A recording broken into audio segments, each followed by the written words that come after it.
Hey guys! So in today's video, I'm actually going to be walking you through the step-by-step process of making your own sketchbooks. Now there is sewing in this tutorial, but it's very, very basic sewing, and I will be giving you a diagram to show you exactly what to do and how to do it, as well as showing you the process in video form as well. This is also installment number 4 of my creativity series steps. And for the people that are following along with steps, I will be using papers that I both created and collected in episodes 1 and 3. You don't have to do this. You can use any kind of paper you want to bind your sketchbook. And with that out of the way, let's get started. So the first thing we're going to be doing is creating a signature. Now, I didn't do this on camera, but it's very, very basic. All you do is you take the papers that you want to sew together into your sketchbook, and you fold them either in half or just into a quarter so that one page is larger than another page or whatever. And then you basically stick them inside of each other, one inside of another. The tutorial that I am showing you here is one single signature. And that is one group of pages. I typically don't do more than 10 sheets of paper, simply because the sketchbooks tend to become too bulky if I do.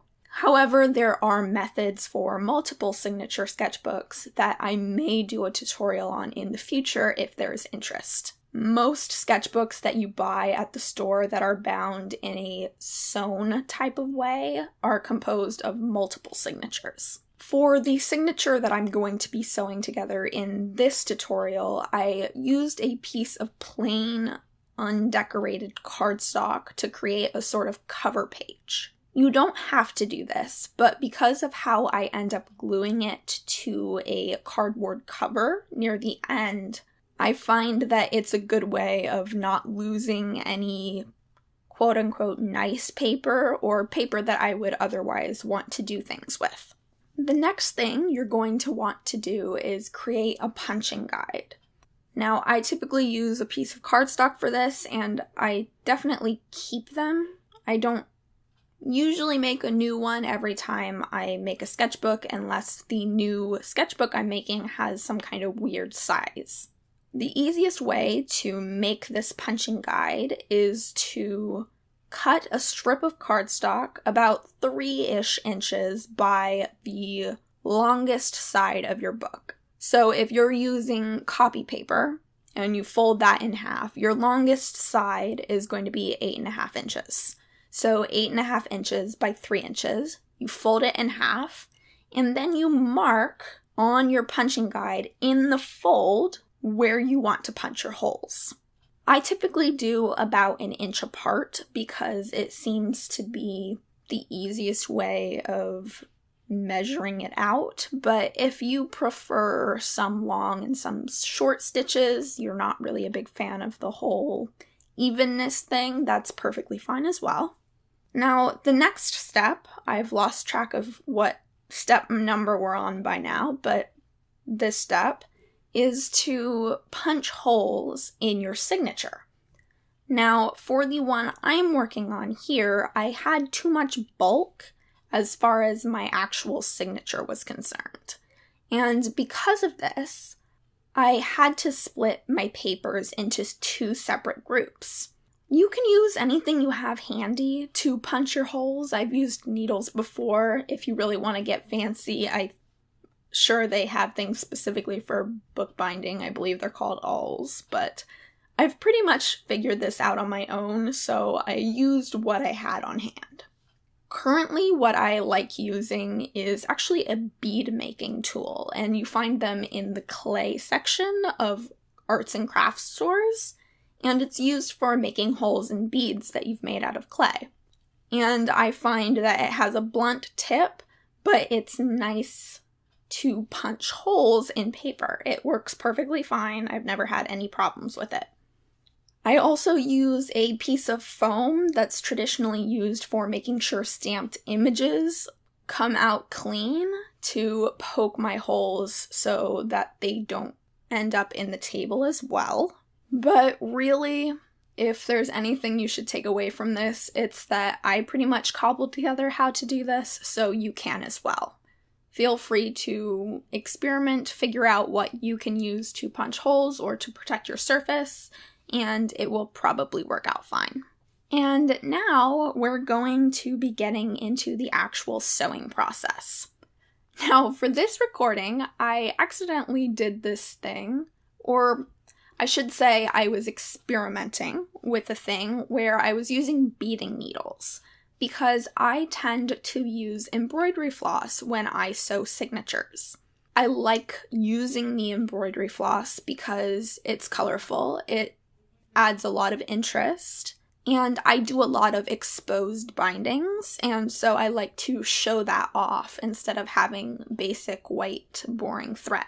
However, it can sometimes be a little difficult to thread a large needle with a full strand of embroidery floss, because embroidery floss is 6 little threads twisted together.